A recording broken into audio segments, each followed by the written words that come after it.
Fala galera, Gabriel aqui. Só um pequeno aviso mesmo. Esse vai ser um episódio solo, já que o Renan estava finalizando as atividades com o Júri Jovem. Espero que gostem. Mesmo eu entregando uma certa ansiedade no início, foi um papo bem massa. O próximo vai ser uma entrevista com o pessoal do Júri. E esse vai ser solo também, né? Mas dessa vez com o Renan. Aí depois disso, programação normal. Nos vemos lá. Até.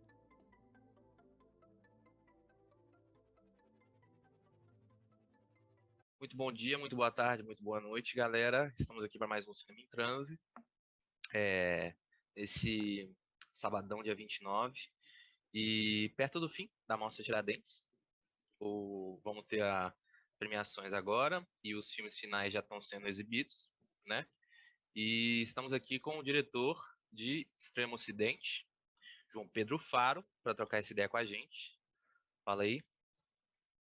Olá, sou o João, dirigi o filme Extremo Ocidente, lançado pela nossa produtora Mangue Bang Video. É o nosso segundo longa-metragem, com a mesma equipe, eu dirigindo, montando, fazendo a câmera. Meu companheiro de produtora, Bruno Lisboa, fazendo a produção, o som, e também atuando num pedacinho. E os nossos dois grandes astros, Miguel Clark e Daniel Brito, fazendo os papéis principais.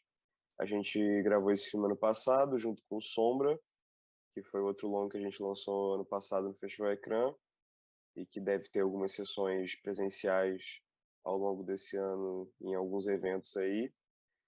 E o Extremo Ocidente também está estreando agora em Tiradentes, e também deve ter algumas sessões ao longo do ano e ainda em outros momentos, mas acabamos de estrear o filme e é isso.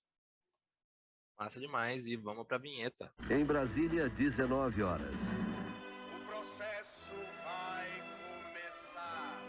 E o cinema brasileiro é a vergonha nacional. O mundo vai explodir! Mais forte são os poderes do povo! Tô falando que branco lá fora e preta aqui Os dentro. cineastas devem tirar máscara Terei da cara. chuva que irá fertilizar essa terra maldita. Essa terra que me assassina. Preciso usar as máscaras da macumba brasileira. É o artesanato contra a tecnologia. Vamos falar de cultura. Então, João, acabei aqui de ver o filme. Não consegui ver ele ontem, né? Porque eu tinha... ele estreou bem à meia-noite, assim. E aí, Sim. para eu conseguir ver ele são, assim, porque é um filme bem malucão, assim, caótico. Resolvi ver ele hoje. Foi uma sessão bem massa, assim. E para começar, entrar na sessão A Meia-Noite Levaria Sua Alma, assim, com um filme tão original, assim, tão diferenciado, ao mesmo tempo com muitas apostas aí, assim. Eu até finalizei um jogo recentemente, eu senti um pouco de metrô ali, um pouco de muita coisa, e não sei, assim, porque eu tô falando com um crítico, né? Pra quem não conhece o João é crítico também, então assim, eu tô com medo de falar algumas coisas e ele ficar meio puto comigo. Não, longe disso, óbvio que não. Por favor, fale. Você falou que parece um jogo que você jogou? Não, assim, eu finalizei o Resident Evil, assim, e eu fui lembrando essa vibe, sim. essa vibe de viagem de jogo, assim, mais pós-apocalíptico, mais Com certeza. desse herói solitário aí. E foi Sim, bem sim. massa, Não, assim. acho que tem tudo a ver. Eu fico feliz que você tenha feito essa comparação. E como é que foi aí, tipo, ser selecionado pra Tiradentes de novo, né? Você já foi, eu acho que foi com qual filme? Não, cara, eu não fui. É a primeira vez? Sim, eu participei de Tiradentes em 2020 presencial, como crítico. Eu fui para cobrir a mostra e participei de uma mesa de debate.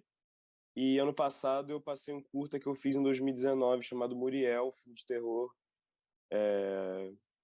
Eu passei no Cine BH, que também é da gama de festivais, né, os 3 festivais mineiros, o Cine BH, o Ouro Preto e Tiradentes. Eu passei pro Cine BH e passou no final do ano. Mas Tiradentes é a primeira vez que estamos levando aí um filme. Uhum. Mas eu ia falar sobre a sessão, assim. Você tem desde o Muriel aí, você tem mostrando essa vontade de seguir pelo cinema de gênero aí. E como é que vem sendo aí depois dos seus últimos filmes, indo um pouco mais pro experimental, né? Eu assisti os filmes do Ecrã que você foi selecionado e tal. Como é que tá sendo ir agora pelo gênero, assim? Porque eu sigo você no Letter e é bem. Você curte bem, assim, essa vibe do cinema de terror e ser selecionado pra Aham. para essa sessão deve ter sido bem massa, né? Pô, cara, assim, foi bem feliz, porque a gente achou que não ia sair, porque já tinham saído os filmes da Aurora e da Olhos Livres, que é o que a gente achou que tinha alguma chance de passar.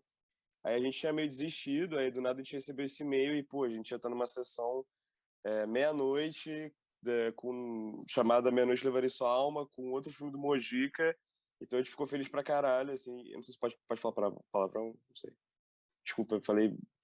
Enfim, a gente ficou muito feliz e depois ficou muito triste porque não ia acontecer o evento presencial, que empatou grande parte das nossas expectativas, mas assim, foi um momento muito muito bom assim pra gente. Acho que para nós quatro da produtora a gente ficou mais animou de novo, assim, deu novos ânimos, voltamos a pensar nos projetos que a gente está para fazer e com certeza essa estreia em Tiradentes deu um gás forte para a gente continuar fazendo o que a gente quer fazer, o que a gente gosta de fazer. E você falou do cinema de gênero, né? E dessa coisa do experimental do gênero. Eu acho que eu não tenho muito como fugir dessas ideias assim de cinema experimental, mas eu acho que praticamente todos os filmes de terror que eu amo e que existem na minha cabeça constantemente são filmes que talvez eu poderia também chamar de experimentais, em certo sentido. Certamente são filmes que experimentam com a forma e com a dramaturgia constantemente. Sei lá, você pega exemplos mais que tenham mais de forma um pouco mais objetiva e mais direta, possam ter a ver com o Extremo Ocidente, tipo a gente pensando muito no Day of the Dead, do Romero, que, porra, tem reimaginações e reconstruções de gênero chocantes, assim, e feitas antes de todo mundo, e feitas melhor do que todo mundo, assim. Então, tipo, o que eu gosto de cinema de gênero, eu gosto disso, eu gosto de filme de terror, e eu acho que a forma como a gente se aproxima e como a gente faz isso é o que determina um pouco os filmes de terror que a gente quer assistir, assim. Porque eu acho que o cinema de terror ele tem que existir nessa zona nebulosa e perigosa entre a despretensão e a alta pretensão. Então eu acredito muito nesses filmes que têm em filmes de terror, em filmes em geral, mas especialmente filmes de terror que têm uma grande despretensão, às vezes temática, uma grande pretensão de estar em festivais, ou de estar em festival X, festival Y, ou de estar sendo aclamado por determinada crítica, determinado círculo, mas que tenham grandes pretensões estéticas, grandes pretensões formais, grandes pretensões de concepções de terror. Eu acho que essa é a grande sacada, assim, que interessa em fazer filmes e fazer filmes de gênero. Acho que é isso. Massa. Não, a gente conversou com o Francis, assim, e percebe que tem essa intenção de Tiradentes de ir pra exploração, não importa onde tá, né? Seja na Mostra de Terror, seja na Olhos Livres. Sim, eu acho que o Festival Tiradentes tem todas as suas questões, mas tem tido um espaço para produções de gênero assim nos últimos anos. E aí, quaisquer que sejam os filmes, eu acho que são produções que têm um interesse forte em fazer filmes de terror que sejam simplesmente filmes de terror, assim. Tipo, sei lá, mesmo que eles atravessem questões e problemáticas e tendências, eu acho que existem intenções muito fortes de se fazer um cinema de terror pelo cinema de terror no Brasil, assim. E, e é bom que tenha um espaço mesmo que um pouco mais nichado dentro do festival, mas eu fico feliz de abrir o filme num espaço onde ele esteja sendo visto como um filme de gênero, mesmo dentro de um festival que não tem necessariamente um grande costume com os filmes de gênero, apesar de agraciá-los de tempos em tempos, assim.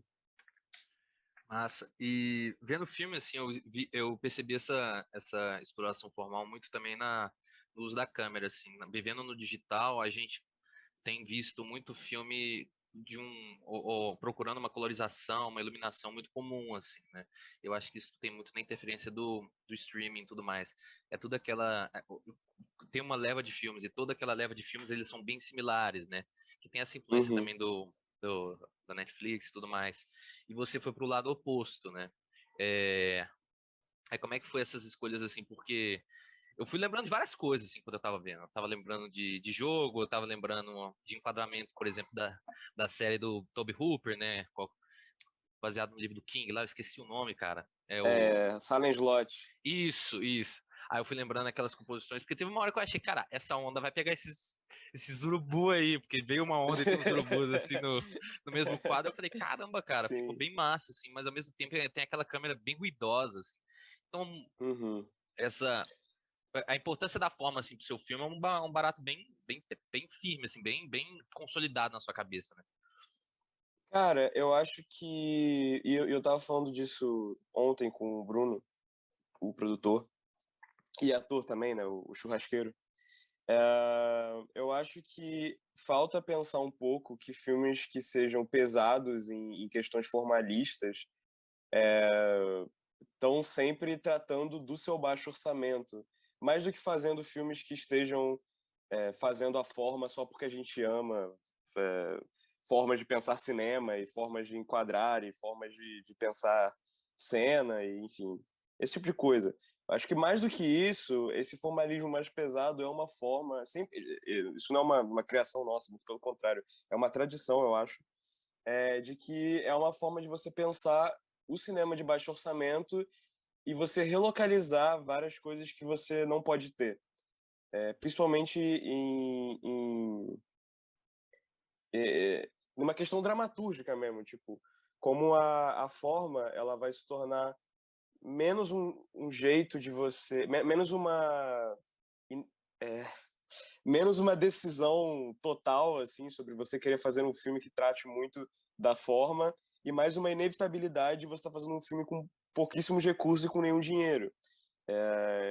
Pouquíssimos recursos também, eu digo pouquíssimos recursos à mão, assim, quase nenhum ator, quase nenhum espaço, um número limitado de planos. Eu acho que tudo isso é uma forma de você pensar o cinema de baixo orçamento a fim de engrandecê-lo, a fim de torná-lo, a fim de torná-lo não tipo, olha, a gente está fazendo um filme barato, olha como a gente está curtindo as coisas dele barato, assim. Eu acho que é fazer um filme pretensioso de baixo orçamento. Eu acho que essa é a questão principal, assim.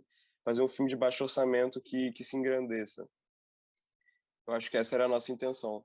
E a questão da câmera, cara, o que eu tenho tentado, tipo, fixar sobre isso é que a gente está gravando tudo nessa mesma câmera. É uma filmadora FMX, HMX F80. Eu sempre esqueço se eu uso... Eu sempre erro duas letras do nome da câmera. Mas é uma filmadora SD, caseira. E a gente gravou o outro longa também, o Sombra, nessa mesma câmera. Eu tenho tentado usar ela esporadicamente para exercícios de aproximação minha com a câmera mesmo, tipo, gravar qualquer coisa para tentar descobrir os seus limites e ver como eles vão ser explorados. Então, tipo, a gente tem muita familiaridade já com essa câmera e pô, ela é muito foda, porque primeiro que ela tem um zoom muito inacreditável, tipo, ela tem um zoom muito, muito, muito longo, assim, vai para muito longe.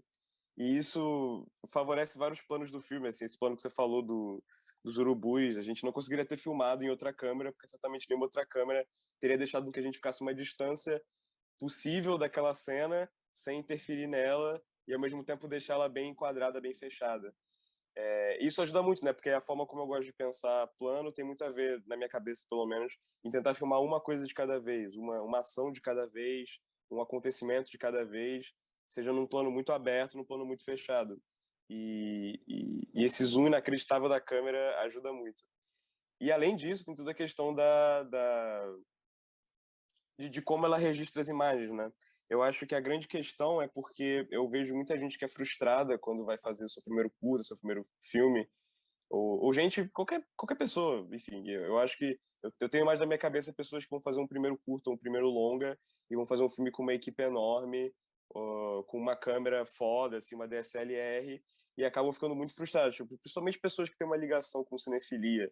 A pessoa vai esfomeada para tentar fazer umas imagens, aí ela grava com uma câmera muito foda, e aí depois ela fica assim, nossa, por que essa imagem tá tão ruim? Por que eu tô imitando as imagens dos filmes que eu gosto e não tá saindo nada? E aí eu acho que é porque a gente esquece que, tipo, a gente gravar em digital como uma unanimidade é uma questão que gera muitas perdas. Então a gente tem que resgatar no digital a instabilidade da película. Eu acho que essa que é a questão que me interessa mais em gravar com câmeras em baixa resolução, porque a gente fala baixa resolução, mas elas ainda têm uma definição muito boa, assim. Eu acho que a baixa resolução, no caso, é uma forma de explicar as imagens como elas são, no caso dessas filmadoras camcorders, enfim. Eu acho que elas trazem uma instabilidade que a câmera digital HD, Ultra, 4K, etc., nunca vai te dar. E eu acho que essa que é a questão. Tipo, você vai fazer um processo meio dialético, assim. Pelo menos o que eu gosto de fazer. Você vai ter planos em que você vai enquadrar uma coisa de uma forma bem rígida e bem precisa, e você vai deixar com que a impressão que a câmera vai ter da imagem gerar uma estabilidade constante, assim. É como se eu escolhesse uma imagem fixa, tipo, eu sei exatamente o que eu quero filmar, eu sei exatamente a forma como eu quero filmar, e eu vou deixar a câmera parada. Mas a impressão do digital, da camcorder, vai trazer muita instabilidade, vai trazer coisas que eu nunca esperaria, vai trazer uma inconstância naquelas imagens, elas vão ficar muito cinéticas. E eu acho que isso que é muito animador sobre essa câmera.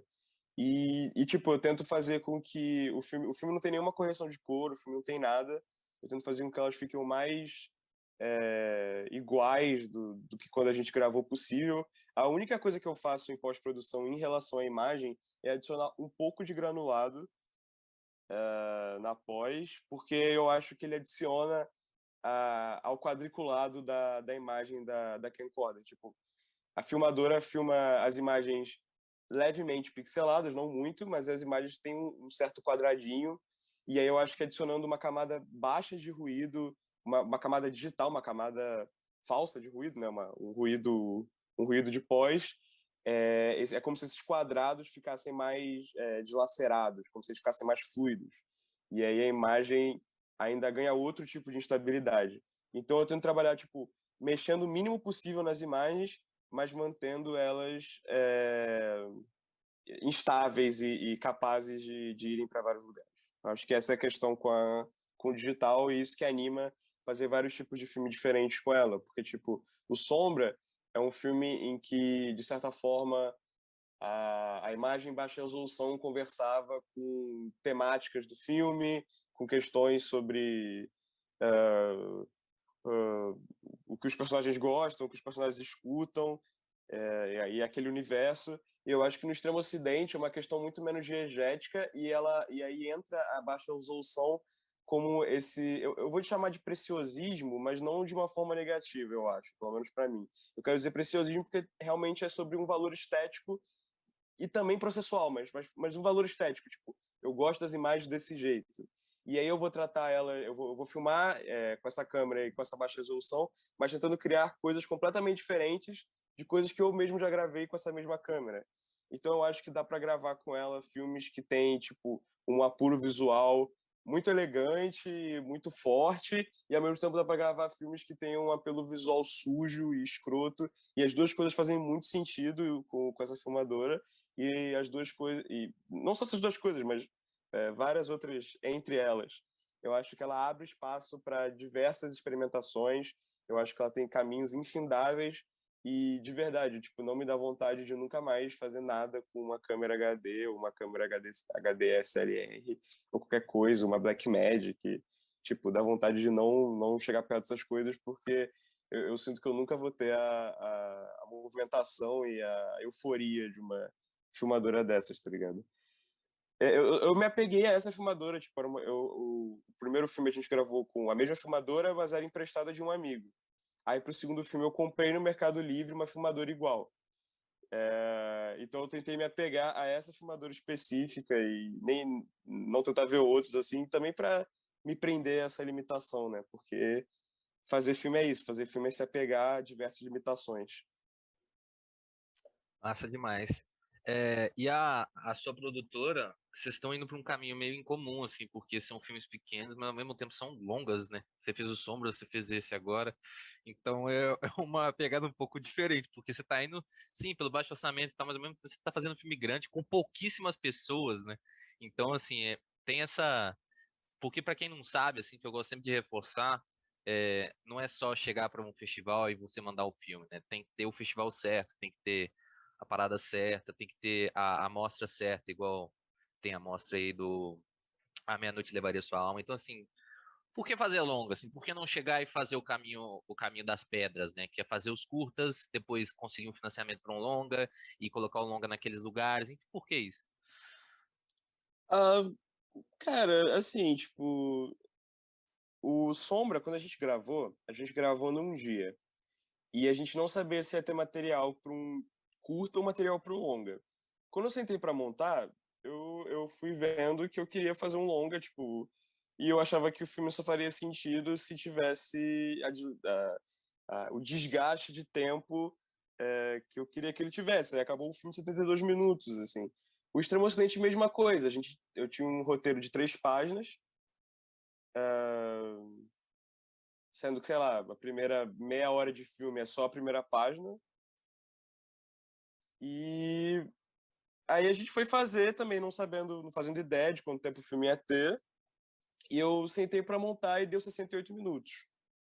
Então, tipo, eu acho que dá essa sensação um pouco de que parece que ele tá forçando um pouco a barra de fazer longas.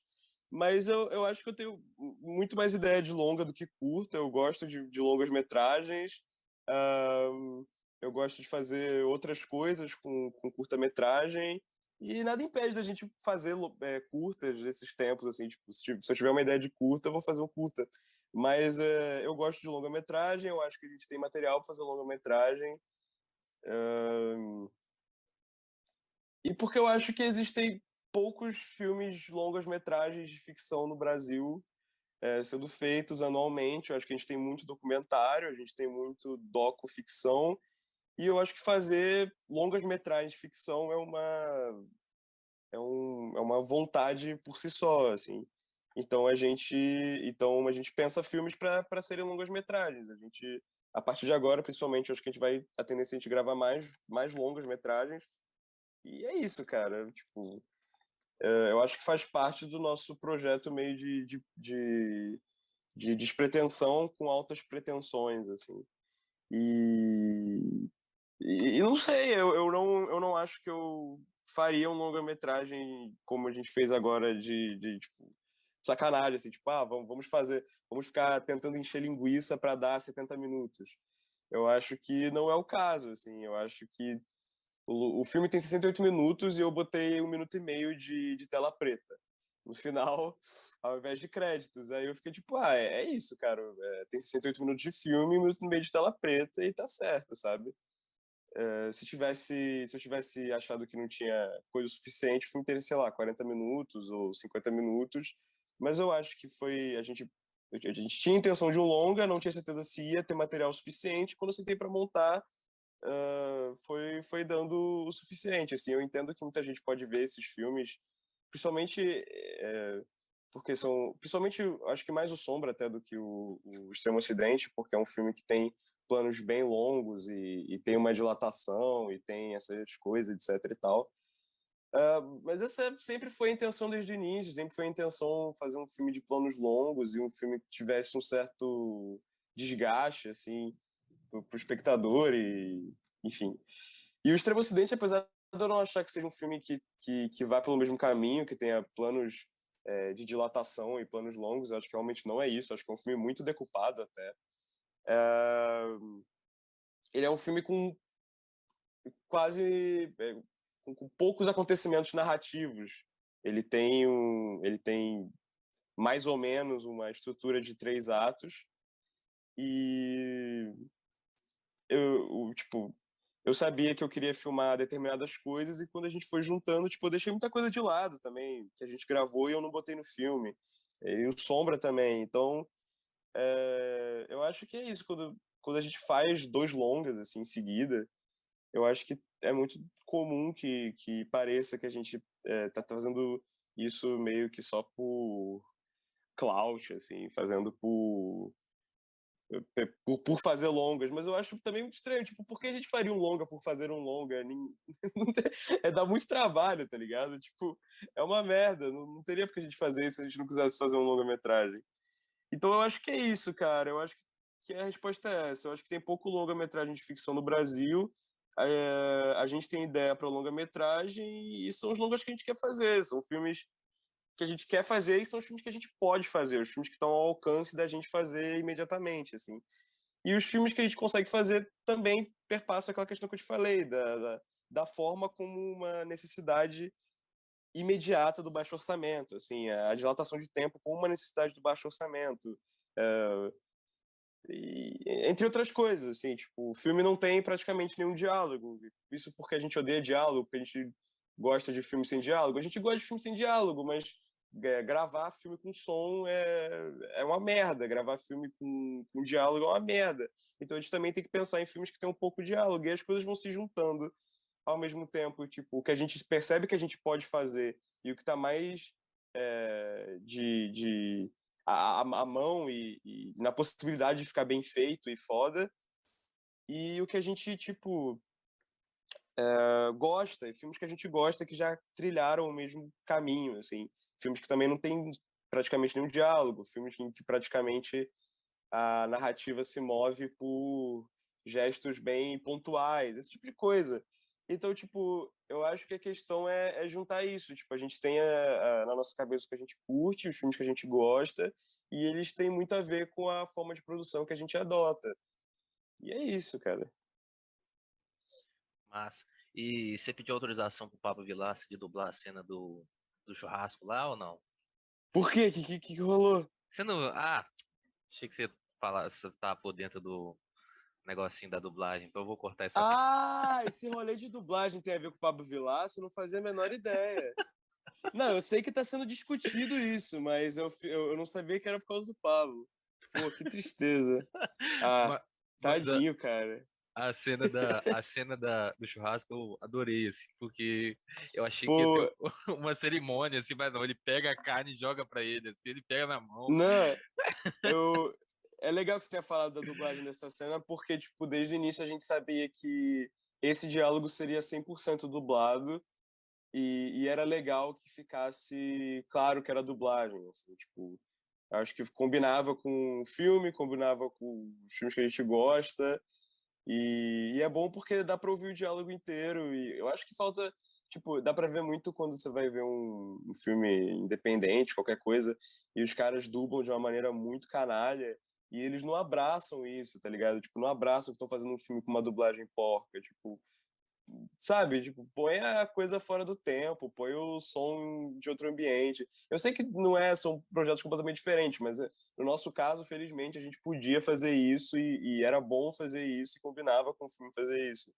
Então, eu curto muito essa dublagem, cara. Que bom que você falou disso. Obrigado. E Que bom que você percebeu. fazer cinema de terror no Brasil, assim, é uma parada meio foda, né? Na verdade, fazer cinema no Brasil é meio foda. A gente fala um Paderlei, assim, a gente fica com um misto de admiração e meio que, sei lá, um mau agouro pelo futuro, assim, mas Uhum. sobre essa produção de gênero, assim, qualquer gênero assim no Brasil, e talvez na América Latina é meio difícil, né, de abordar, porque para você fazer, sei lá, cinema policial, você não pode fazer pensando num FBI, né? Você tem que pensar na nossa Polícia Federal, assim, se você quiser fazer, sei lá, um cinema de terror, por exemplo, igual até o Del Toro falou, eu acho que essa semana, falou que, pô, você não consegue fazer um fantasma ser uma coisa assustadora no México, porque o México tem uma cultura relacionada à morte muito diferente dos outros países que pensam a Com morte, certeza. né? Então, assim, como é que foi, assim, escolher esses temas, assim, você falou que foram 3 páginas. Foi só chegar, São 3 escrever, páginas de roteiro. foi só Não, chegar, escrever e seguir? Foi isso, assim, a ou... gente teve. Eu e eu escrevi o roteiro, mas a ideia partiu muito de mim e do Bruno, assim. A ideia desse filme partiu muito de querer fazer um outro filme com exata mesma equipe do Sombra. E aí a gente pensando, tipo, a gente tem um determinado local que a gente queria gravar. A gente tem outro determinado local que a gente pode gravar. O que a gente pode gravar lá? Ah, isso. Aí isso leva a uma outra ideia. Então parte um pouco partiu esse filme, o Extremo Ocidente, partiu um pouco de uma conjunção de ideias minhas e do Bruno, e depois eu sentei e transformei elas no roteiro. Então, tipo, eu acho que primeiro isso, tipo, por exemplo, fazer um filme de guerra. Eu nunca, sendo que a gente, enfim, mora no Brasil, o Brasil esteve na Segunda Guerra Mundial, mas é um país que que tem outras guerras, né? Não tem uma guerra como as guerras que a gente assiste no cinema. E acho que a coisa é você aceitar que você está fazendo um filme, e um filme é um filme e nada mais, assim, você não tem mais o que fazer além de um filme. Então você pode ter o que você quiser, você pode ter um personagem de soldado. O Miguel usa o capacete dos expedicionários brasileiros. Então, tipo, eu acho que dá para você sempre roubar uma coisa com outra, assim, tipo, dá para você transformar o Mig numa espécie de soldado de filme de guerra, sei lá, dos anos 50, e, e ao mesmo tempo ele ser um personagem brasileiro, assim, eu acho que essas coisas são completamente convergentes desde que você esteja circundando elas de possibilidades onde elas fazem sentido. E a questão é essa, assim, eu acho que a questão do cinema de terror, assim, mas falando agora do cinema de terror, eu acho que ele passa por uma crise que é bem mundial, acho que não é só do Brasil, assim. E se eu pensar no Brasil, as coisas são sempre piores, sempre, mas, enfim. Mas acho que a questão do cinema de terror no Brasil é que ele se perdeu muito entre essa coisa de filmes que só passam em festival e filmes que conseguem entrar no circuito de cinema, filmes feitos que tenham algum tipo de distribuição. Nenhum filme no Brasil é distribuído, porque é tudo da Globo e não tem que fazer. Então, ou você faz filme com eles e é distribuído, ou se o filme de terror vai passar só nos festivais, vai passar em filmes de nicho, em festivais de nicho, ou de vez em quando num festival mais que abrange mais cinemas, enfim.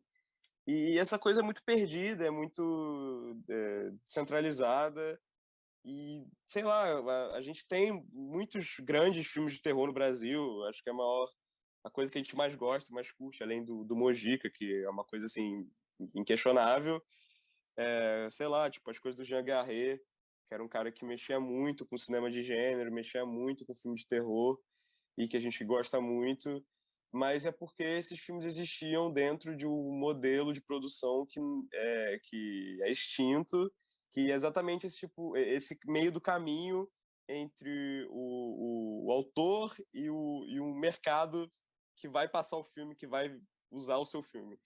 Então, acho que o cinema de terror sobrevive disso e a gente não tem espaço para isso aqui. Então, os filmes de terror eles precisam se enquadrar em determinadas limitações. Limitações, eu digo, quero dizer, tipo, em determinadas demandas de festivais de cinema para poder passar, ou aquele cinema de terror que é mais voltado para nichos de festivais de terror, porque tem muitos festivais de terror, muitos, muitos, muitos, muitos, e aí entra nessa coisa meio de que, tipo, você associa o cinema de terror sei lá, a um determinado tipo de pessoa que vai a determinado tipo de festival de terror, que ouve determinado tipo de música, que é fã de franquias de terror, que é fã do gênero terror, e o terror não tem essa respiração que é habitar todos os espaços, que é estar nas discussões da crítica da mais erudita, a mais pipoquinha, que é estar passando em canais. Passar em canais é um bagulho meio arcaico de se falar, mas que está passando tipo num streaming e pode ser visto por, sei lá, uma família e pode ser visto pelo cara que curte cinema demais, tem 1000 referências. Eu acho que o cinema de terror ele é essa coisa esquizofrênica que está em todo lugar e o que falta é conseguir abarcar essa necessária balança entre os filmes de gênero que tem uma veia completamente autoral, que é feita por uma pessoa que tem uma visão de cinema e tem uma ideia e tem ideias de terror boas e quer executá-las, e um espaço em que esses filmes sejam distribuídos. E eu acho que é por isso que a gente sempre sente que esse cinema de terror nunca vai existir, esse cinema de gênero nunca vai existir. Seja cinema de terror, seja cinema policial, que demanda uns orçamentos, que demanda não sei o que lá. E também não demanda, dá para fazer todos esses filmes com pouco dinheiro. A questão só é que você tem que reimaginar completamente a forma como você quer fazer eles. Eu acho que o cinema independente, o cinema de baixo orçamento, nunca deve estar tentando emular o alto orçamento, porque aí você vai estar sempre num meio do caminho meio tosco das coisas. Eu acho que o cinema de terror muitas vezes passa por isso, e qualquer outro gênero também passa, assim. Mas eu acho que a questão é exatamente essa, cara, ter um espaço de distribuição onde esses filmes sejam assistidos por qualquer pessoa, mas que sejam filmes pretensiosos e bem executados e, enfim, o que a gente curte ver. E eu não sei exatamente, eu não acho que exatamente o Extremo Ocidente esteja aí, mas eu acho que a gente tem a vontade e a tentativa de fazer filmes que sejam filmes de baixo orçamento, que tenham muita pretensão de execução, assim, principalmente. E eu acho que, pelo menos para mim, o que o cinema de gênero ensina é isso, assim. Mas, não, eu perguntei porque tem vezes, assim, que eu gosto de pegar uma ideia nuclear, assim, e seguir, assim. Eu gosto de pegar, eu quero fazer filme com CGI que eu nunca fiz na minha vida e quero fazer um negócio bem tosco, assim. Eu vou lá e faço. Não, sim. Claro, claro, claro. Eu acho que essas coisas são sempre... Tipo, a forma como você vai utilizar coisas em que você veria em produções mais caras e mais bem feitas, essas coisas sempre devem ser utilizadas. A questão é que você não pode pensar que o seu filme vai ser filmado, Claro, claro. atuado enfim, você não pode pensar essas coisas como se você estivesse gravando um filme de 100 milhões de dólares, porque você não está.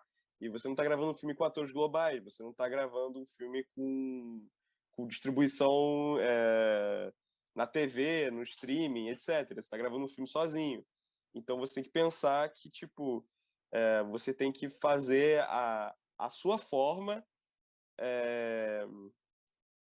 um grande projeto de pretensão seguindo as suas ideias de terror e as suas concepções de terror e de gênero, de qualquer coisa, mas sempre, tipo, individualizando muito o processo de expressão. Eu acho que essa que é a questão, assim, para tornar o filme mais forte. Você falou Principalmente quando que... você vai fazer um filme muito barato. Sim. Você falou que é difícil distribuir e tal. E você tem a produtora. Vocês já procuraram, assim, política pública ou é uma coisa que vocês não, por enquanto, não almejam, assim? Então, cara, tipo, eu já me inscrevi em edital, já não passei em edital com roteiro, mas aí seria uma coisa muito diferente do nosso processo de produção de agora, assim. Até porque os editais, eles demandam que você tenha uma equipe completa para o seu filme. Seu filme, você vai fazer um curta-metragem, seu curta-metragem tem que ter, tipo, 30 pessoas na produção e... Enfim, tipo, ganhar dinheiro para fazer cinema é o que todo mundo quer, e obviamente é o que a gente quer. E quem quiser dar dinheiro pra gente, seria incrível, assim, desde que seja, sei lá, iniciativa privada, políticas públicas, qualquer porra. Mas acho que a gente quer fazer filme agora e a gente tem a energia, a euforia e a ansiedade de fazer filmes agora. E a gente vai continuar fazendo os filmes com as limitações que a gente tem e sem usar dinheiro, sem usar atores além da gente, sem usar espaços além do que esteja à mão por alguma conveniência e mantendo a forma como a gente tem curtido fazer os filmes, assim. Porque, tipo, eu não sei, eu acho que tem uma coisa no mundo do cinema em que se você é um cineasta, se você é um produtor, isso é um pouco pior, porque você já é um produtor. Mas principalmente se você for um cineasta, parece que você tem que ter uma mente meio empreendedora, tá ligado? Parece que tem que tratar os seus filmes meio como startup. Você tem que inscrever ele no laboratório de roteiro Pipoquinha, você tem que ir atrás de criar empregos para as pessoas e tipo, cara, eu não tenho a menor condição de fazer isso. Enfim, eu tava querendo dizer que parece que você tem que ter uma lógica meio empreendedora, parece que o seu filme vai ser uma startup e, e as coisas se perdem muito nesse processo. É óbvio que é ótimo você ter dinheiro para pagar as pessoas, você ter uma equipe, você que as pessoas poderem ganhar dinheiro fazendo filme, isso obviamente é a melhor coisa do mundo, mas não é o caso para todo, não pode ser o padrão para você fazer filmes, principalmente se você for fazer filmes independentes. Isso não existe. Não tem por que você pensar as coisas dessa forma e não tem nem por que você querer fazer isso, tá ligado? Eu pelo menos não vejo porquê, assim. Mas se você não tem essa fome empreendedora, se você não tem essa gana de gerar empregos e movimentar milhões e fazer amigos, influenciar pessoas, você tem que fazer os seus filmes sozinho ou com as pessoas que estão do seu lado e que tenham a mesma vontade que você e pensar todas as suas limitações como forças do seu projeto, tá ligado? Então, assim, eu acho que esse é o grande problema, cara. Você vê que pessoas que não fazem filmes costumeiramente, que estão para fazer os seus primeiros projetos e entram nessa de ter que movimentar um monte de gente, de ter que fazer um filme com dezenas de situações, de ser um filme que vai ter que demandar uma pós-produção envolvendo, sei lá, pelo menos tá, 3 pessoas no computador para mexer no seu filme. E às vezes você tem que pensar as coisas muito menor para que elas sejam mais fortes e mais próprias, tá ligado? Então eu acho que muita coisa sobre esse mundo do cinema me assusta, e principalmente as questões de muitos cursos, muitos workshops, muitos editais meio escusos, editais com. É porque a gente fala, assim, e a gente depende de tal, e a gente quer recursos públicos, a gente quer que o Estado dê dinheiro pra gente, a gente obviamente sempre quer isso, só que a gente quase nunca discute o quão horríveis são as bancas e como as bancas vão continuar sendo uma coisa terrível. Banca de edital é uma merda e parece que é uma coisa meio sem solução, assim. Você pode ter um governo excelente, você pode ter um governo, porra, que vai dar o dinheiro para você fazer as coisas, mas isso não necessariamente vai mudar a mentalidade das bancas e dos editais para poderem dar dinheiro. Então, não quer dizer que você vai conseguir fazer o filme que você quer. É... Então, acho que cada vez mais a gente tem que pensar o cinema independente de qualquer coisa mesmo, assim. E óbvio que a gente tem que ter dinheiro para pagar as pessoas, e se a gente quer fazer um filme que demanda mais equipe, esse dinheiro tem que vir de algum lugar e a gente precisa desse dinheiro. Mas se você vai começar e você quer fazer filmes agora e você tem vontade de fazer filmes agora, você não pode esperar esse tipo de coisa. Eu acho que quanto mais você achar que você precisa desse tipo de coisa, menos você vai achar o filme que você quer fazer, tá ligado? Eu acho que é meio por aí. Sim. Não, eu tava rindo aqui que você tava me lembrando muito de um bloco inteiro que o Adirley falou sobre política pública e tal. E assim, é exatamente isso, assim, porque a gente tá acostumando a mecanizar muito o processo de feitura de cinema, assim. Eu vejo que é uma visão pessoal, assim. Eu vejo que, claro, eu vou dar um exemplo da fotografia, mas tem muita fotografia foda ainda, mas eu vejo um futuro para o cinema muito similar à fotografia, sabe? Onde ser cineasta vai ser uma coisa muito mais comum de um jeito, não de um jeito bom, assim, mas de um jeito estranho a ponto de não fazer mais sentido muita coisa ir pro audiovisual, sabe? Ir pro cinema, sabe? A ponto Uhum, entendeu? Então, assim, com certeza. por mim tem que ser democrático, vou deixar isso até bem claro, assim, claro que o processo tem que ser democrático, todo mundo que quer fazer cinema faça cinema, mas você lançar filmes e mais filmes no centro de produção, né, no eixo Rio-São Paulo, e a ponto de aumentar ainda mais o número de horas trabalhadas e tal, e essas produções que você falou, que é o intermediário, ficarem de fora, vai acabar que vai virar um ambiente tóxico, assim, para que todo mundo faça cinema, assim, sabe? Então é muito massa você falar isso, que sim, a política pública é foda, a política pública é onde a gente quer se encontrar como realizador independente, mas ao mesmo tempo, muito dessa política pública ela é excludente também, assim. Então a gente tá nesse. Sempre. E eu acho que a questão e aí é uma questão que eu até vou repetir o que eu falei outro dia, quando eu tava falando sobre isso. Porque, cara, a política pública, você vai estar mexendo com dinheiro público. E eu acho que eu sou a pessoa que menos faz ideia no mundo de como você tem que gerir dinheiro público. Eu acho que eu não tenho que opinar sobre o assunto, porque realmente é uma coisa muito, muito séria e, enfim, eu acho que nem tem que entrar nessa questão. Mas o problema quando você quer depender disso para fazer cinema, é que você vai ter que fazer filmes que se justifiquem de uma forma muito utilitária e de uma forma muito objetiva. Assim, tipo, meu filme precisa ser feito porque ele agrega à sociedade por X motivos, porque ele vai levar tal coisa, tal coisa. E, cara, para mim isso é discussão de empresariado, assim.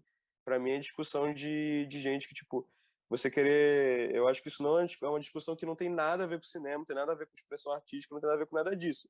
Ok, aceita que é isso e que é isso que a política pública tem que fazer.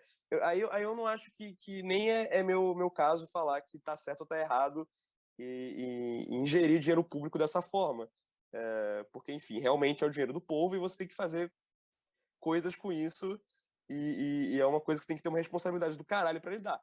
Mas isso não exclui o fato de que você vai estar tendo um papo de empresário, você vai estar tendo um papo de que você vai estar prestando um serviço à sociedade, fazendo seu filme, e por isso você merece um pouco do dinheiro do Estado para realizar essa coisa meio beneficente, assim, esse apoio social. E sei lá, cara, eu acho que é muito estranho a gente ver as coisas dessa forma. Eu não sei se, tipo, se essas coisas que falam que são assim são realmente assim, eu tenho a duvidar muito que elas realmente sejam dessa forma. Eu acho que esse é o grande perigo, tá ligado? Pensar cinema dessa forma, para mim, é muito perigoso e envolve muito uma questão de valorização do capital, tipo, enquanto modelo transformador total das coisas, assim. Acho muito estranho e acho que não sei se é um problema que tem solução, não sei se é algo que a gente consegue escapar, mas acho que é muito ruim. É um. É dentre tantas outras coisas que são tão ruins sobre políticas públicas e sobre incentivo e desincentivo à cultura. É um. Tentando sintetizar o que eu estava falando, é um momento estranho, né? Muito mais está sendo produzido, muitas pessoas estão tendo acesso a produções audiovisuais. O audiovisual está sendo parte do cotidiano, mas nem todo mundo, não está alcançando todo mundo, né, que quer produzir. Então é uma parada muito louca, assim. Quanto mais ele faz parte nas diversas plataformas que a gente está tendo acesso, mais concentrado ele tá ficando, assim, é um rolê bem bizarro, assim, eu não sei, eu também não sei, assim, muito o que pensar, assim, a gente tem ouvido muito. Eu acho que não tem jeito, cara. Eu acho que é uma discussão com muitos dedos. Eu acho que tem. E se você for ver, quem está no fim assim do processo, quem está decidindo o que é o que não é, geralmente é gente que não tem a ver com cinema, tá ligado? Então, assim, é muito complicado, porque aí você nunca vai estar discutindo filmes, nunca vai estar discutindo qualquer coisa, você vai estar discutindo política pública, e é foda, porque discutir política pública é difícil pra caralho, e envolve só urubu, envolve só gente de merda, envolve só filho da puta. Então, tipo, você não tem muito o que fazer. Tipo, não que o cinema não envolva filho da puta do mesmo jeito.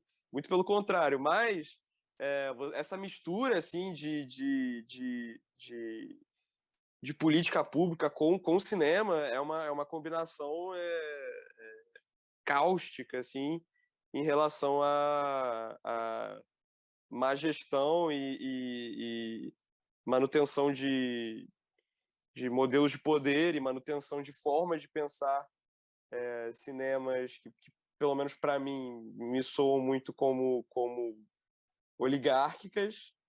E a questão é essa, tá ligado? E o que você vai fazer? Se nem dinheiro você tá tendo para poder fazer os filmes agora, você imagina discutir, tipo, que filmes vão ser feitos, com que dinheiro vai ser usado. É foda, cara. Por isso que eu acho que se você quer fazer filmes, você tem que... Se você quer fazer filmes agora, se você precisa fazer filmes, você tem necessidade de fazer filmes porque você quer fazer filmes, você tem cada vez mais que se fechar e descobrir... Porque essas coisas não são coisas que vão ser criadas, é só você descobrir o mundo que é o cinema feito com quase ninguém, com 4 pessoas, com 2 pessoas, com 1 pessoa, e a gama infinita de possibilidades que você vai ganhar fazendo filmes assim, tá ligado?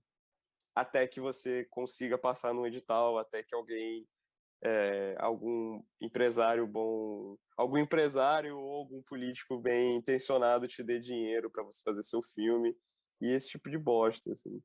E é o jeito, cara. E assim, a gente tenta pensar muito essas coisas e é como se fosse um mar de rosas o cinema financiado pela política pública, como se ele não fosse dominado exatamente pelas mesmas pessoas que fazem com quem não existe indústria de cinema no Brasil e a que existe seja tão nefasta quanto a gente sabe que é. E é foda, cara. E aí a gente vai estar sempre, tipo, lutando pelo mínimo e é isso. É foda. E eu acho que o que é animador são pessoas que eu vejo, assim, como, sei lá, o Vinícius Romero Mazzetti, não sei se você conhece. Pô, é um cineasta... Ele é um cineasta experimental, certamente seus filmes são de experiências. É um cara que é um amigo e cineasta do Centro-Oeste. Ele faz filme congelando película, filmando tela, filmando planta, filmando essas coisas e fazendo trabalhos completamente próprios e explosivos e incríveis e marcantes. E gente que nem, sei lá, o Felipe André Silva, que também para mim é uma referência do caralho, assim, além de ser uma pessoa que eu gosto sempre de estar acompanhando de perto como um amigo e como um cineasta, assim. E são 2 caras que fazem um cinema mínimo, assim, um cinema com quase ninguém, às vezes, ou com uma equipe reduzida, ou às vezes... Tipo, o Felipe faz filme com equipe, mas são sempre filmes calcados em uma quantidade muito reduzida de planos e uma quantidade muito reduzida de elementos. E o Vinícius faz filmes completamente sozinho e que são, nossa, viagens inteiras, jornadas por texturas, sons, textos, referências. E eu acho que são 2 caras que fazem cinemas completamente diferentes, mas que convergem nessa necessidade de fazer cinema agora com o que está à mão o tempo todo, assim. E eu acho que isso que tem que ser animador, eu acho que isso é o que tem que ser a luz no fim do túnel, o guia para as pessoas que querem fazer cinema, porque pelo menos é para mim e eu quero fazer cinema agora. E ao invés dessas maçantes complicações profissionalizantes e workshops e festivais escusos e políticas públicas estranhas e essas coisas que a gente vê e a gente não reconhece muito cinema ali nas coisas. Acho que é isso, cara. Massa demais. Não, eu tô lembrando aqui das propagandas que tem agora no meu Instagram. Escreva próximo sucesso de bilheteria. Demais, muito disso, cara. E, tipo, essas paradas vão crescendo e você sempre vai ter gente para defender esse tipo de merda, assim, como se essas pessoas estivessem fazendo o trabalho delas ou ganhando dinheiro do jeito delas, tipo, como se a pessoa simplesmente ganhar dinheiro já fosse uma coisa digna de reverência, assim, como se ela não estivesse fazendo um bagulho que é imbecilizante e é redutor e faz com que as pessoas façam menos filmes. Eu acho que essa que é a questão, assim, quando a gente fala esse tipo de coisa, faça filme sozinho, faça filmes sem nenhum dinheiro, faça filmes sem uma equipe, faça filmes sem atores. Parece que as pessoas vão pensar assim, tipo, porra, você quer que as pessoas não façam um filme, então? Muito pelo contrário, eu quero que as pessoas façam muitos filmes e eu quero que esses filmes sejam reconhecíveis, sejam filmes de visões individuais, de expressões individuais, porque eu acho que é isso que é o que sempre, no fim das contas, move as pessoas, são os filmes que as pessoas lembram, são os filmes que as pessoas gostam, os filmes que a gente tem como referência. Não importa qual é a referência seja, se você tem referências mais eruditas e obscuras, como é o caso do Vinícius, que é um cara que tem um leque quase enciclopédico de cinema, que são coisas assim que ninguém mais tem as referências dele, eu acho que em nível mundial, assim. Ou o Felipe André Silva, que tem referências menos obscuras, que é um cara que gosta muito de cinema mumblecore, que gosta muito de filmes de baixo do histórico de filmes de baixo orçamento, filmes sobre relações, enfim, qualquer uma dessas coisas. Eu acho que você pode ter as referências que você quiser. Eu acho que a questão é você pensar em processos que não sejam redutores, que sejam limitações engrandecedoras, limitações que te coloquem num lugar onde você vai descobrir o filme que você quer fazer. O que é a vida? É o princípio da morte. O que é a morte? É o fim da vida. O que é a existência? É a continuidade do sangue. O que é o sangue? É a razão da existência.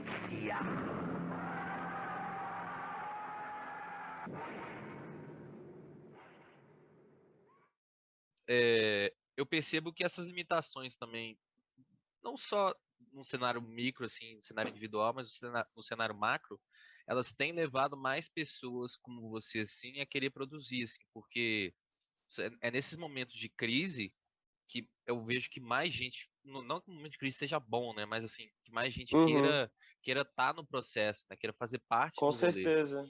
Isso é Com muito certeza. massa, muito massa. E era daí que eu queria partir para umas perguntas assim, porque você começou cedo a escrever sobre cinema, né? Sim. Relativamente cedo. Foram com quantos anos você já começou a publicar texto? O primeiro texto que eu publiquei eu tinha 15 anos. Foi em 2017. Massa. E assim, 15 anos assim, por que publicar texto? Sabe? Por que cinema? Por que teve essa parada, esse clique assim que deu em você? Pô, não sei se... Cara, eu gosto de cinema desde muito pequeno, sempre foi a coisa que eu mais gostei, sempre foi a coisa que me interessou, sempre foi algo que eu busquei, que eu tive muito desejo em relação e ainda tenho.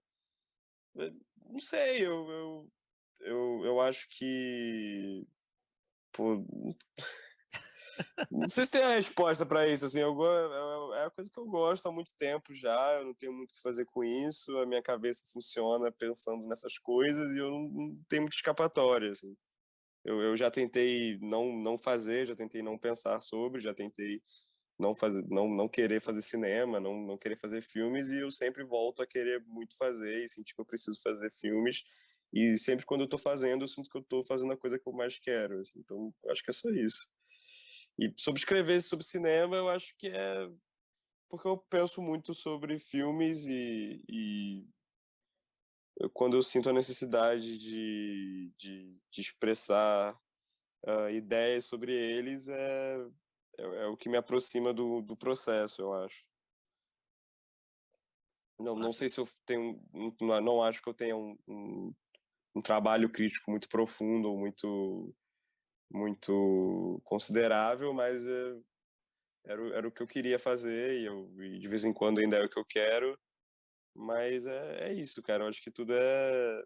Claro que ser cineasta e ser crítico são coisas completamente diferentes, e eu não sei se eu sou nenhum dos dois, mas eu acho que o fazer já é o suficiente, para mim, pelo menos, assim, a tentativa. Voltando pro filme, eu vejo que tem essa procura de estabelecer um campo, assim, né? Que é que, não no seu filme, mas assim, na maioria dos filmes e jogos assim mais distópicos, você tem que estabelecer uma relação com aquele espaço Uhum, e criar essa dinâmica, essa relação com aquele espaço, assim, apoiada em alguma coisa, que seja na produção de uma substância que sai da terra, que seja num conflito por causa de duas tribos diferentes, ou que seja numa situação tensa, igual no seu filme, que ela não precisa ser de fato assim explicada, né?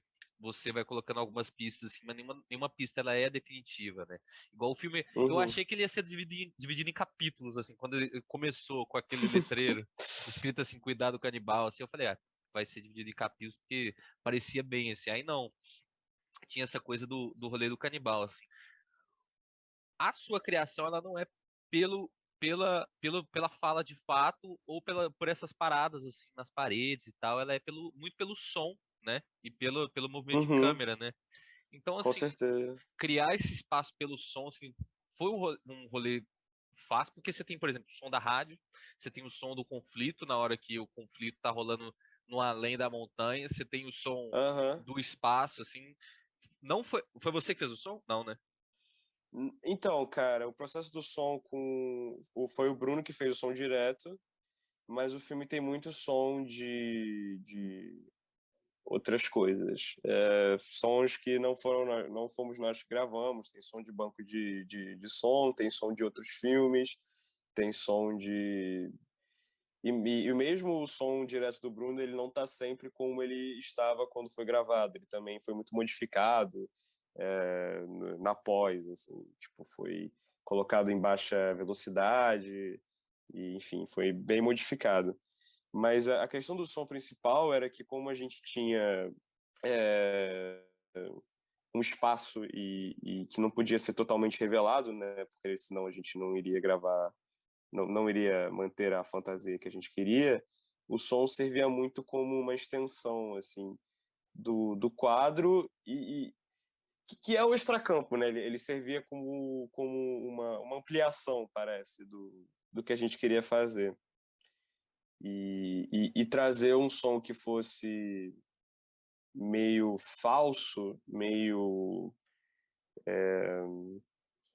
dissonante com uma crueza ali do espaço que está sendo filmado, interessava, me interessava muito porque agregaria toda a questão do filme de emular um cinema de estúdio, emular um cinema de construções muito falsas que são aceitas totalmente na diegese do filme, porque se trata de um filme de fabulações e criações, esse tipo de coisa. Mas me interessava muito que esse som, como por exemplo o som do vento, ou o som do mar, ou o som do conflito, o som do avião, porque esses sons também se misturam muito, né? Ficar um por cima do outro. Então o trabalho era muito esse, era compor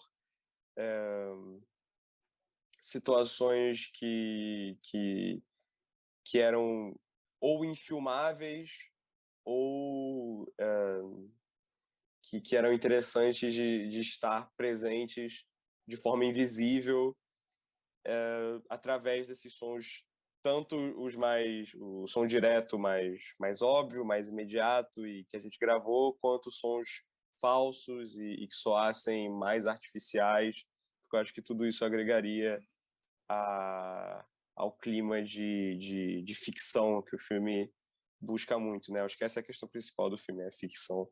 Eu curti muito, assim, eu vejo que a exploração do áudio barra visual, ela é uma coisa difícil de encontrar, assim, difícil de encontrar bem feito, assim. Eu acho que vocês fizeram essa relação dos dois assim, de uma forma muito massa, assim. Falando um pouco dando um pequeno spoiler aqui, a cena onde o canibal penetra com aquela espada. Não vou falar espada. Sei lá. Vou falar É de espada. churrasco. Eu sei, é de churrasco. Enfia aquilo no protagonista. É bem massa, assim, porque você mistura aquele zoom e você coloca. Aquilo é som de quê? Aquilo é uma trilha sonora de um filme que eu não quero falar qual é, em câmera muito baixa. Em velocidade muito baixa. Sim, sim. Então. Mas mas você tá falando do som da música que entra, né? Que quando ele abaixa a mão, né? Com sim, a espada, sobe um barulho. É a trilha de um filme em velocidade muito baixa. Até que ficar assim reconhecível. E tendo recebido essa partezinha aí da receita de criação do filme, tem alguns filmes assim. Tem alguns filmes que vocês pensaram mais influências, assim, ou você acabou de dar um aí que posso falar? Cara, acho que a gente estava muito pilhado no Day of the Dead, do Romero. Eu acho que é o filme que provavelmente tem mais a ver com, objetivamente, assim, com o filme na nossa cabeça quando a gente estava concebendo as coisas. Um filme de terror que fosse muito diurno, além da questão toda do subterrâneo, um filme de terror que fosse muito diurno. E, sei lá, outros filmes de terror diurnos que eu curto muito, tipo, um dos meus filmes favoritos, acho que o nome brasileiro é Segredo do Bosque dos Sonhos, do Fulci. É o Don't Torture a Duckling, Não Torture um Patinho.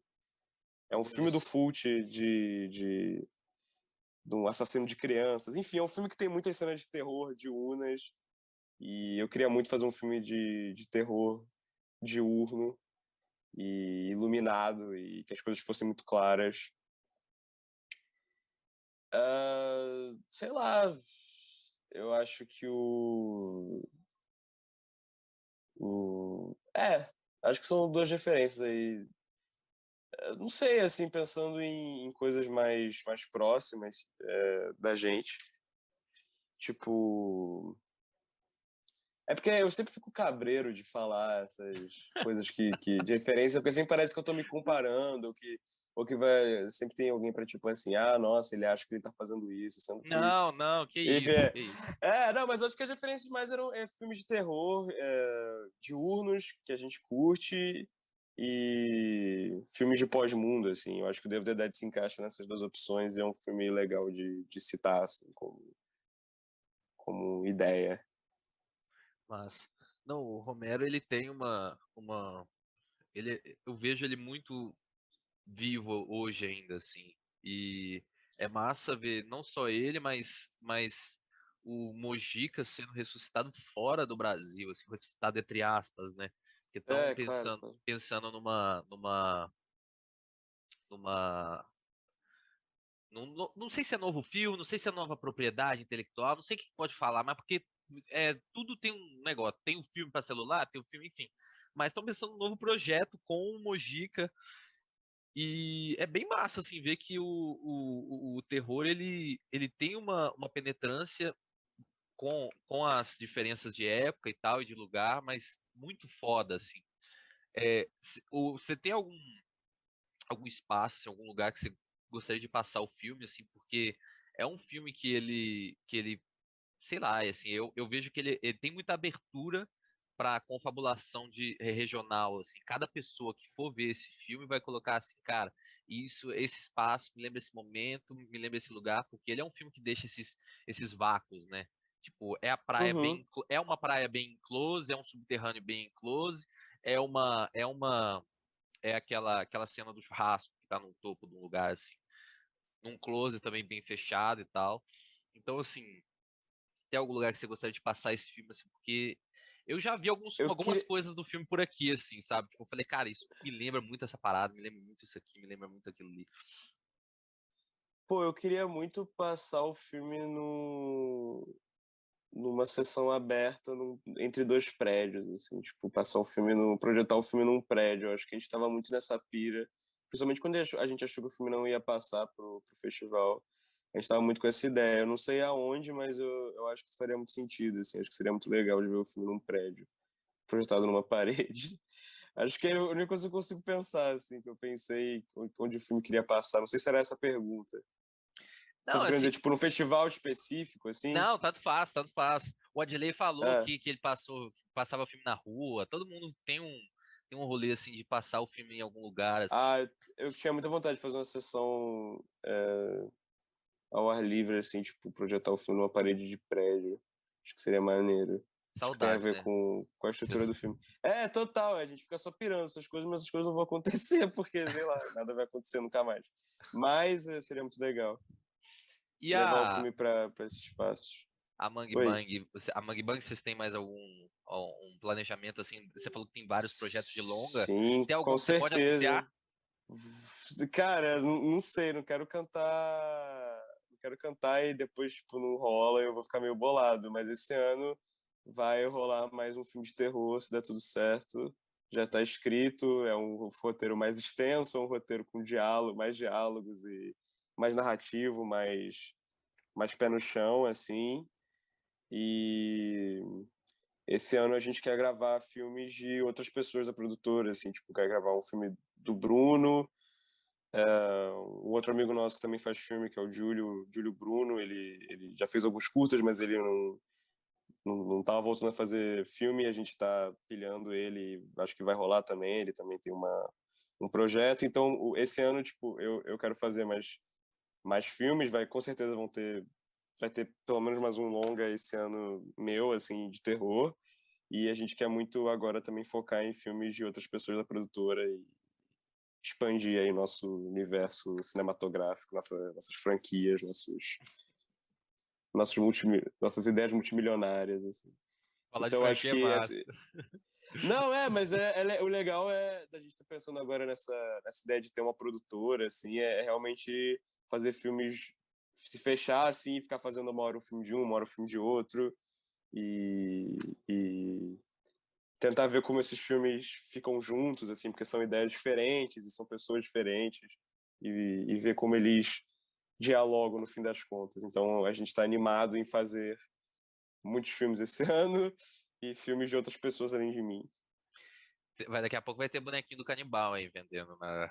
Pô, cara, eu quero que esse é o objetivo final, mano. Fazer filme de boneco, filme de camiseta, de pôster, que tenha quote, assim. Essas coisas, essas bobagens, assim. No fim das contas, é isso que a gente gosta. Então, João, é isso. Foi um episódio bem massa, assim, porque eu amo terror. É uma vertente que eu quero atingir com a minha produtora também, com os meus projetos. Eu amo cinema fantástico, eu amo terror. Eu amo isso e eu curti muito seu filme. Foi um dos filmes que eu mais gostei da amostra, de forma genuína. Muito obrigado mesmo. De forma genuína mesmo, assim.